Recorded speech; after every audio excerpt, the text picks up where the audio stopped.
Hola amigos, Dr. Labrunicky. Welcome to today's video to help you get ready for the New York State Teacher Certification Exam in Spanish, number 129. So the test format, there's going to be 50 multiple choice questions and 3 constructed responses. It's going to take you about 3.5 hours.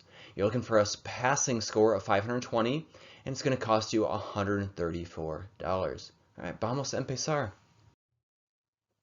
All right, so there's going to be 5 parts to the test. We'll take a look at each part a little bit more in depth and look at some ways that we can practice as well. So the first part is the presentational speaking. There's 1 constructed response. The second section is interpretive listening. There's 25 selected responses. Part 3 is interpretive reading with 25 selected responses. Part 4 is presentational writing with 1 constructed response. And part 5 is pedagogical content knowledge with 1 constructed response. All right, so let's take a look at how we can prepare for the presentational speaking portion. So you're going to have 12 minutes to read a prompt and then prepare your presentational speech. And then you should speak for 3 minutes and also use the usted form of address, so be familiar with that. So here's an example that I got from the test website. It says, es la costumbre de hacerse autorretratos fotográficos a diario evidencia de una preocupación excesiva con las apariencias físicas. And so I'll put a link to the test site in the comment section below. You can check that out as well. This is where I'm getting the information from. So anyways, be able to do that on the test. Okay, so how can we practice speaking? Just get out there and practice. So get out in the community, practice with your family members, your friends. Maybe there's a local university where you can check out their Spanish club and participate in the round table. Or sometimes churches have a Spanish service. You can go there and just try to immerse yourself in the Spanish language. Maybe you can travel to a Spanish-speaking country. There's also a website called language-exchanges.org, and you can connect with people from around the world that want to learn a second language and practice speaking. All right, for the listening section, there's going to be 25 selected responses. And some ways that you can practice, there's a website called SpanishListening.org.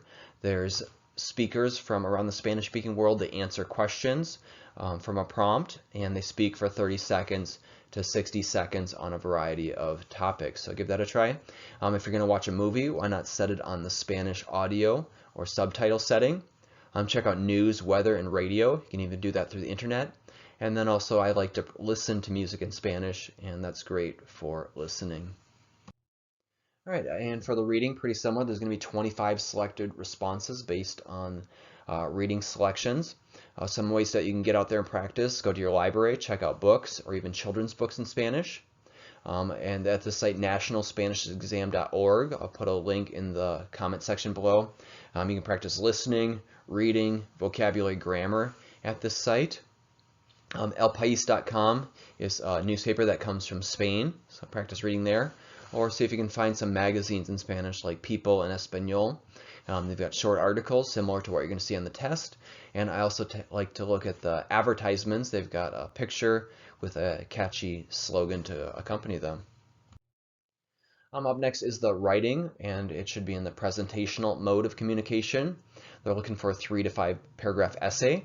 So it should be well organized, should have an introduction and a conclusion and some body paragraphs in between there. An example coming from the teacher prep website. The prompt is, hay que comprarle un celular a un hijo.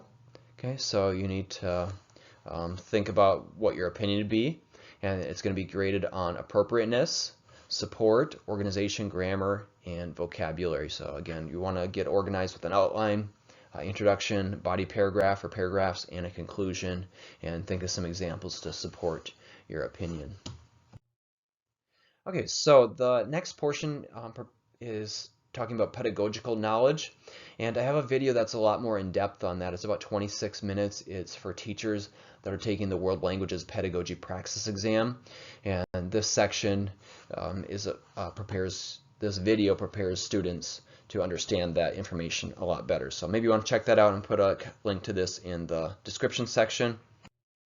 But anyways, so back to the New York State Teachers Certification Exam.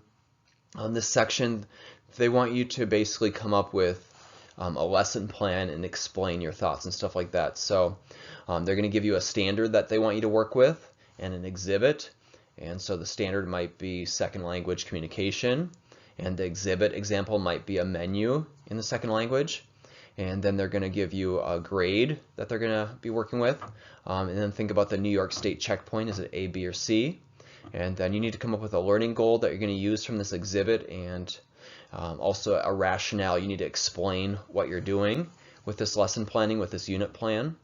And then it should be a research-based assessment. You need to come up with that. Think about what you would use, or is there a strategy or activity that you're going to use to teach the students? And then how are you going to measure student achievement? And so basically you're writing out a lesson plan or a unit plan, and along with that you are explaining step by step how you would do that and how you would assess students on that, and what activities and projects and tests or quizzes might you use. Okay, so once you're working on that prompt, what they're looking for is a 400-600 word essay in English explaining the aforementioned item, and you're going to be graded on the completeness, accuracy, depth, and support that you give for that section. All right, so hopefully that helps explain the test a little bit better. Gracias por mirar. Go ahead, click that subscribe button. You're going to get free access to all of my Spanish test prep videos. Adios, ciao, y buena suerte, and to examen.